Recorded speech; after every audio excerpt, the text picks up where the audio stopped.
घने जंगल के बीच एक पेड़ पर रहती थी एक दयालु बंदरिया, सुमी।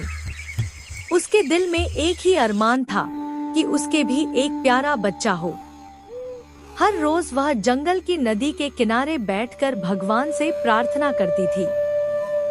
एक दिन वह देखती है, दूर नदी के उस पार गांव की औरतें छठ पर्व कर रही हैं। वे सूरज को अर्घ्य दे रही हैं, फल और दिया चढ़ा रही हैं। उस दृश्य को देखकर सुमी का मन भर आया। उसने तय किया कि वह भी छठ मैया का व्रत करेगी। अगले दिन सवेरे से ही उसने अन्न और जल त्याग दिया। पूरे दिन धूप में बैठकर वह सिर्फ नदी की ओर देखती रही। शाम को वह नदी के किनारे आई। उसने केले के पत्तों पर फल, गन्ना और फूल रखे। उसने हाथ जोड़कर छठी मैया से कहा, माँ, मुझे भी मातृत्व का सुख दीजिए। 3 दिन तक उसने बिना खाए पिए व्रत किया। बारिश आई, आंधी चली, मगर सुमी हिली नहीं।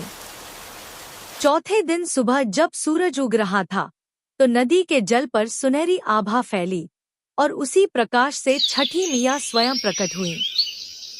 उन्होंने सुमी के सिर पर हाथ रखा और कहा, तूने सच्चे मन से व्रत किया है। तुझे आशीर्वाद देती हूँ। जल्द ही तुझे एक सुंदर पुत्र होगा। कुछ ही दिनों बाद सुमी ने एक प्यारे नन्हे बच्चे को जन्म दिया।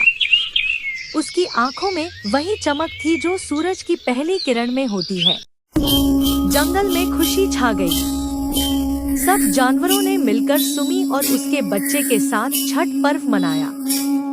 सुमी ने नदी की ओर हाथ जोड़कर कहा, धन्य हो छठी मैया, जो तुमने मेरे जीवन को पूर्ण कर दिया।